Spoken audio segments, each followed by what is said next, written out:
नमस्कार शिक्षणप्रेमी मित्रांनो, मी डॉक्टर रमेश चौधरी. शिक्षण सखा या यूट्यूब चॅनलवर आपले हार्दिक स्वागत. महाराष्ट्र शिक्षक पात्रता परीक्षा म्हणजेच TET पेपर 1मधील आणि पेपर 2मधील जो पर्यावरण अभ्यास किंवा सामाजिक शास्त्रामधला भाग आहे त्याच्यावर आपण आज चर्चा करणार आहोत. तर याच्यातले आपण 3 व्हिडिओच्या माध्यमातून आपण संपूर्ण सिलेबस पाहणार आहोत. आजच्या व्हिडिओमध्ये कुटुंब, नातेसंबंध, आपला परिसर, वाहतूक व संवाद या महत्त्वपूर्ण घटकांवर आपण चर्चा करणार आहोत. याच्यावर दरवर्षी 5 ते 7 प्रश्न विचारले जातात. तर चला तर आपण पाहूया की आता या पर्यावरण अभ्यासमधील सर्व घटकांचा सविस्तर अभ्यास. कुटुंब हा घटक महत्त्वपूर्ण आहे. एकत्र राहणाऱ्या व परस्पराशी नातेसंबंध असणाऱ्या व्यक्तींचा समूह म्हणजे कुटुंब. कुटुंबाचे प्रकार आपल्याला माहिती आहेत: लहान कुटुंब, संयुक्त कुटुंब. तर अशा प्रकारचे काही प्रश्न येतात की आई वडील आणि मुलांचे कुटुंब कोणत्या प्रकारचे असते. ते लहान कुटुंब आहे. आणि मोठे कुटुंब आपल्याला किंवा जे असते त्याला संयुक्त कुटुंबसुद्धा म्हणतो आपण. या पद्धतीने थोडंसं कुटुंबाबद्दल आपल्याला माहिती असावी. नातेसंबंध, कुटुंबातील व्यक्तींमधील संबंध म्हणजे नातेसंबंध हे आपल्या सर्वांना माहिती आहे. पण बऱ्याचदा असे प्रश्न विचारले जातात की आईची आई आणि तिचा मुलगा आणि ती तुमचा कोण लागेल, अशा प्रकारचे थोडंसं ट्विस्ट प्रश्न असतात. ते पण आपल्याला नातेसंबंधावर समजून घ्या की आईचे वडील, आईची आई किंवा आईचा भाऊ, म्हणजे थोडंसं ट्विस्ट प्रश्न असतात. ते आपल्याला थोडंसं समजून घेतले तर लगेच उत्तर शोधता येतं. आपला परिसरमध्ये आपल्या सभोवतालच्या सजीव आणि निर्जीव घटकांना परिसर म्हणतात. तर सजीवांच्या घटकामध्ये मानव, प्राणी आणि वनस्पती, निर्जीवमध्ये हवा, पाणी, माती, सूर्यप्रकाश या घटकांचा समावेश होतो. तर हवा सजीव की निर्जीव असेही प्रश्न येतात. अशा प्रकारचे काही आपल्याला सजीव निर्जीवचे जे प्रश्न आहेत ते सुद्धा समजून घ्यावे लागतील.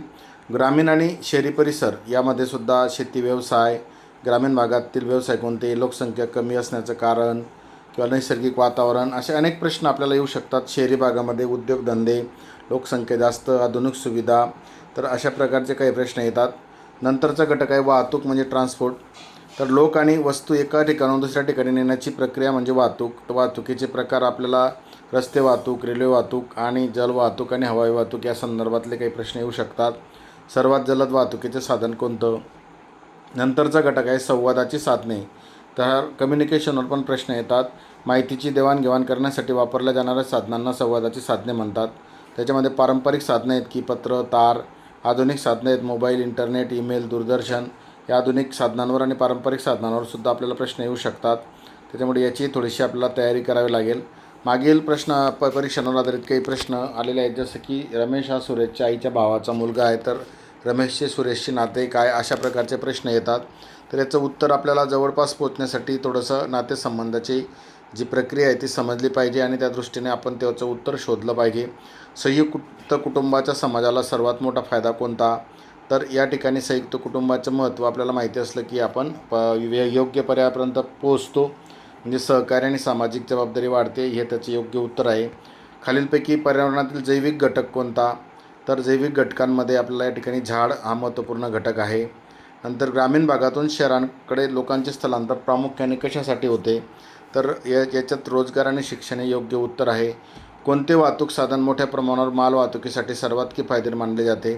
तर या ठिकाणी पण बऱ्याचदा आपल्याकडून उत्तर लिहिताना कदाचित आपण वेगवेगळे रेल्वे मार्ग किंवा वेगवेगळे प्रश्न आपल्याला उत्तर विचारले जातात, त्याच्यामुळे आपण याचे योग्य उत्तर जहाज हे आहे.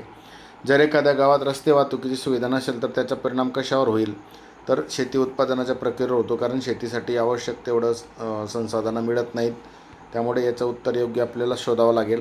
खालीलपैकी कोणते साधन एकाच वेळी संवाद आणि माहिती दोन्हीसाठी वापरलं जातं. तर रेडिओ, मोबाईल, वर्तमानपत्र हे सर्वच दोन्ही संवाद आणि माहिती प्रचारासाठी आहेत, म्हणून त्याचं उत्तर आहे सर्व.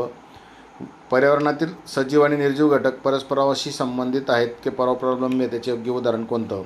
तर या ठिकाणी मातीशिवाय झाडांची वाढ होत नाही, पाण्याला अन्नाची गरज असते, हवा प्रकाश निर्माण करते, माती चालते. याच्यातील योग्य उत्तर आहे मातीशिवाय झाडांची वाढ होत नाही. खालीलपैकी कोणती परिस्थिती आधुनिक संवाद साधनांच्या विकासामुळे शक्य झाली. तर याचे योग्य उत्तर आहे त्वरित माहितीची देवाणघेवाण. कुटुंबातील मूल्यसंस्कार प्रामुख्याने कुटुंबातील सदस्यांकडून मिळतात, म्हणून योग्य उत्तर आहे ते कुटुंबातील सदस्य. खालीलपैकी शाश्वत वाहतुकीचे साधन कोणतं. तर जे आहे शाश्वत, यामध्ये सायकल, विमान, ट्रक, मोटारकार या सर्वांना जर आपण बघितलं तर सायकलला फक्त कुठल्याही प्रकारचं इंधन लागत नाही, म्हणून सायकल योग्य उत्तर आहे.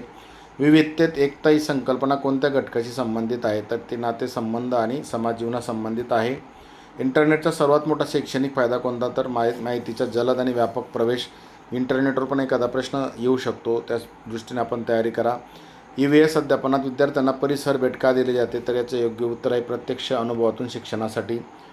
माझे कुटुंब हा प्रकल्प दिल्यास कोणते कौशल्य सर्वाधिक विकसित होते? तर निरीक्षण आणि संवाद कौशल्य याचं योग्य उत्तर आहे. त्यानंतर संयुक्त कुटुंबात कोण राहतात? तर काही 2-3 पिढ्यांमधील सदस्य असतात. आजी आजोबा, नंतर आई वडील आणि मुलं, अशा प्रकारच्या 3 पिढ्यातील सदस्य एकत्र राहतात. असे काही प्रश्न नातेसंबंधावर पण असतात. सर्वात जलद वाहतूक कोणती? असे प्रश्न पण आपल्याला येतात. सुपरफास्टमध्ये आपल्याला थोडंसं रिव्हिजन करताना लहान कुटुंब, संयुक्त कुटुंब, नातेसंबंध, ग्रामीण भाग, शहरी भाग, त्याच्यातले धंदे, व्यवसाय, सर्वात जलद वाहतूक, आधुनिक संवाद साधन, या सर्व दृष्टीने थोडक्यात तयारी करावी लागेल. अतिशय महत्त्वपूर्ण आणि सोपे प्रश्न येतात, पण बऱ्याचदा आपल्याला त्याच्यातून पण चुका होतात. मागील प्रश्नपत्रिकेतले प्रश्न पहा. परीक्षा टिप्स देताना असं म्हणेल की नातेसंबंधावर दरवर्षी प्रश्न विचारले जातात, त्याची थोडीशी तयारी करा. वाहतुकीचे प्रकार तक्त्यासह लक्षात ठेवा. ग्रामीण आणि शहरी परिसरातील फरक समजून घ्या.